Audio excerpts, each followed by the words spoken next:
हाय, आज हम एक हड्डियों की बीमारी जिसको ऑस्टियोआर्थराइटिस या सामान्य भाषा में गठिया रोग बोला जाता है उसके बारे में जानेंगे। क्या आप जानती हैं कि करीब 45% महिलाएं जो 65 साल की उम्र से ज्यादा हैं उनको गठिया रोग पीड़ित करता है। अब ये गठिया रोग क्यों होता है? गठिया रोग हमारे हड्डियों के एंड पे जो परत चढ़ी होती है जिसको हम कार्टिलेज बोलते हैं, वो उम्र के साथ साथ घिसने लगती है और धीरे धीरे करके ये गठिया हमारे जोड़ों में घुस जाती है और धीरे धीरे बढ़ती जाती है। अब ये महिलाओं को ही हमें ये गठिया रोग क्यों होता है? महिलाओं में एक बहुत इंपॉर्टेंट हार्मोन है जिसको ईस्ट्रोजन बोलते हैं, वो हमारी युवावस्था में रहता है।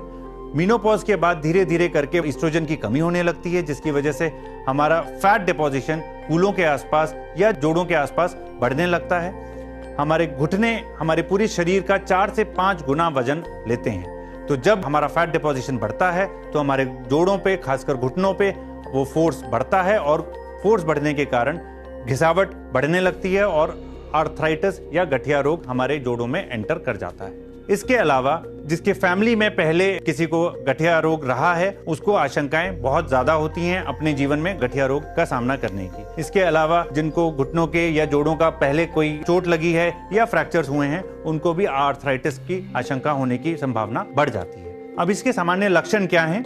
गठिया रोग शुरुआती स्टेज में हमारे घुटनों में या जोड़ों में सूजन होना, घुटनों में या जोड़ों में दर्द होना, थोड़ा बहुत उठने बैठने में दर्द होना, चलने में दिक्कत होना, सीढ़ियां चढ़ने उतरने में दिक्कत होना और लेट स्टेजेस में हमारे घुटने या जोड़ टेढ़े होने लगते हैं और हमें चलना फिरना और दुर्भर हो जाता है। अब इसका कैसे पता लगाया जाए कि हमें गठिया रोग है?